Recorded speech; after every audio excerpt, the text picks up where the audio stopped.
The UN Humanitarian Affairs Office has released a video showing the challenges its teams face trying to deliver food in Gaza. They show us what it really looks like. It also shows Israeli forces opening fire just meters away from starving Palestinians. Stay away, stay away. It's kids, it's children. Children. Stay there.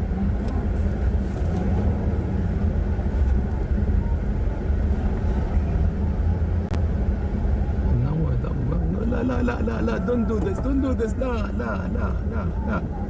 Check your doors locked, manual lock as well, safety lock as well. Foxtrot confirmed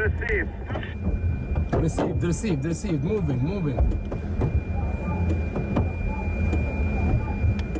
Today we went on a mission to pick up food supplies from Kerem Shalom. One of the constraints that we faced was waiting about 2.5 hours at an Israeli forces checkpoint, which by the time we were allowed to pass, we were met on the road by tens of thousands of hungry and desperate people who directly offloaded everything from the backs of our trucks. Another constraint that we're facing is the very limited time to load the cargo.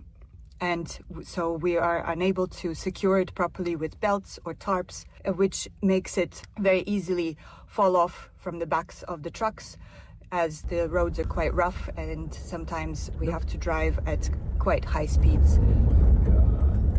So these constraints have to be addressed. Access must be expanded.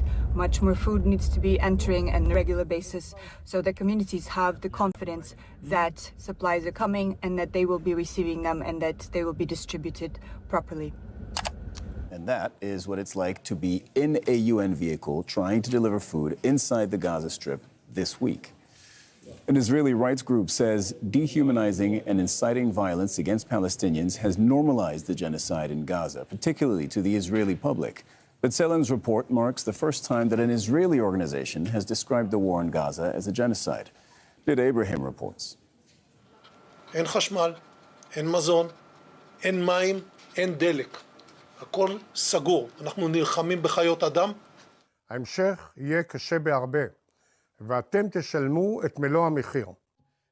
These are some examples of the threats Israeli government officials and army commanders issued to Palestinians in Gaza. And they delivered.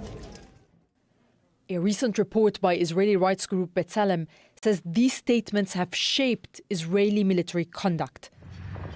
Phrases such as, "There are no innocents in Gaza," have become part of the military doctrine soldiers deployed in the Strip say. Testimonies from troops serving in a division stationed in the Netzarim corridor confirm commanders used these views as direct orders. The area became known as a kill zone. The promotion of ideologies of occupation, of Jewish supremacy, of oppression, all these have shaped Israeli society into one capable of erasing people's humanity and losing all empathy or moral obligation towards them. Dehumanizing and inciting violence against Palestinians have created the motivation and public consent for genocide, the report concludes. Officials, army chiefs and politicians have described Palestinians as inherently immoral and collectively responsible for the Hamas attack on October the 7th, 2023. Israeli media have also enabled a public unawareness within Israel to the crimes being committed in the Gaza Strip. The result? A society that approves of Israel's blockade on aid and supports the forcible transfer of Palestinians. It will always be that the Palestinians are trying to attack and the Israelis are defending themselves. The Israelis in the Hebrew media and the Israeli media will always be the victim. And when tackled with other arguments, the Hebrew media will usually ignore that. Although mostly used to refer to Palestinians in Gaza, the term bloodthirsty enemy population has also been used to describe Palestinians living in Israel and the occupied West Bank. They are preparing to annex the West Bank. For them, the fate of Jenin is the same as the fate of Jabalia. They don't want to see Palestinians here. B'Tselem says genocide is a deliberate and escalating process, starting with Israel's settler colonial patterns and imposing a system of apartheid to framing Palestinians as an existential threat, resulting in genocide. Nida Ibrahim, Al Jazeera. Mark Owen Jones is Associate Professor of Media Analytics at Northwestern University in Qatar, and he says changing public opinion on Gaza is still a challenge despite more evidence of Israeli genocide coming to light. We've now had almost 2 years of genocidal violence. I know it's a cliche, but in the world of sales, time really is money. Luckily, we found Monday CRM, which made us much more efficient.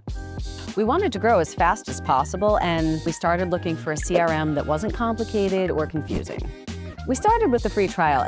Barbaric and inhumane, and there's an increasing number of whistleblowers. A recent example is a contractor who was defending the Gaza Humanitarian Foundation, who's been speaking now to US senators about what he saw. And in his 25 years of military service, for example, he said he's never seen anything this barbaric or the use of indiscriminate force against civilians. So we're just seeing an increase in the amount of knowledge getting through to global publics about what's going on. And it's reached a point where I think Western governments in particular can no longer ignore what's going on without being complicit in the genocide. I'm somewhat doubtful that any of these organizations within Israel, such as B'Tselem, who have now termed what's going on a genocide, have the ability to actually significantly shift public opinion. Let's not forget, for example, in June 2025, a poll conducted in Israel showed that the majority of Jewish Israelis wanted the forcible transfer of, or the transfer of the population of Gaza outside of Gaza. So to actually shift this narrative would take a substantial effort on the part of the media to actually change their minds. And let's not forget the dehumanization of Palestinians that's responsible for allowing people to support or legitimizing their support for genocide is not something that's just happened since October the 7th.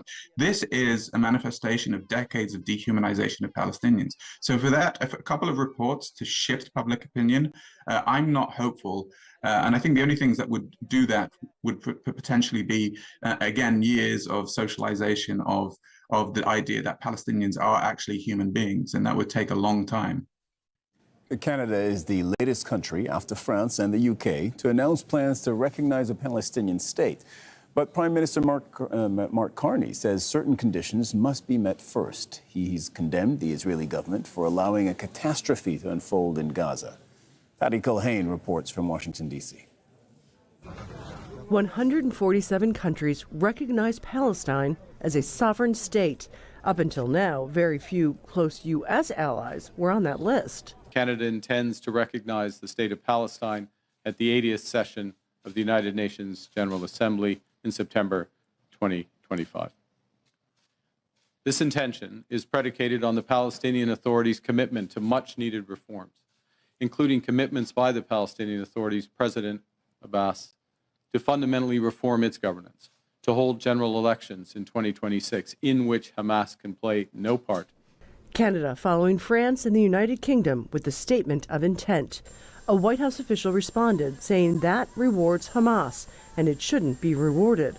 But for Palestinian supporters in Canada's parliament, this is being heralded as an important first step. For me to hear the Canadian government say September, when we know that tens of thousands of Palestinians are on the verge of starvation today, is hard. This is a step, but it is not the last step. It is not the only step that the Canadian government should be taking. And there are calls for Canada to do more. Only if there's going to be suspension of weapons sales, only if there's going to be a suspension of free trade agreements with that will impose a political and financial cost to Israel, is there any chance at all of getting Israel to change its direction? U.S. President Donald Trump says he wants to see change in Gaza, saying he believes Israel will let in more aid. Until that happens, he's likely to keep seeing these images of starving children on America's front pages and television screens, which the president pays close attention to. Patty Culhane, Al Jazeera, Washington. Israel has rejected Canada's plans to recognize the state of Palestine. Al Jazeera's Hamda Salhout has more details on this from Amman, and a reminder that she's there because the Israeli government has banned Al Jazeera from reporting inside Israel and inside the occupied West Bank. Israel slamming an announcement by Canada that the country will recognize a Palestinian state following the announcement by both France and the United Kingdom.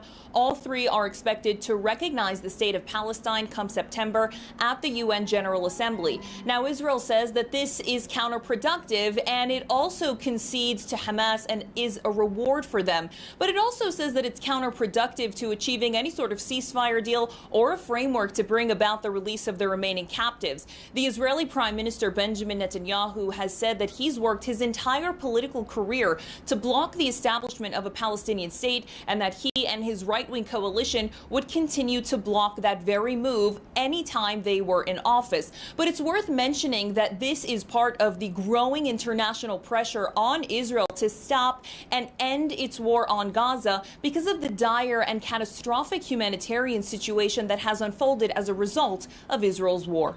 Hamda Salhout, Al Jazeera, Amman. A young Palestinian man has been killed by Israeli army gunfire after a settler attack in the occupied West Bank. Settlers stormed the town of Silwad near Ramallah earlier on Thursday and set fire to vehicles and homes. Confrontations broke out between Palestinian residents and the settlers. Israeli forces then intervened and opened fire.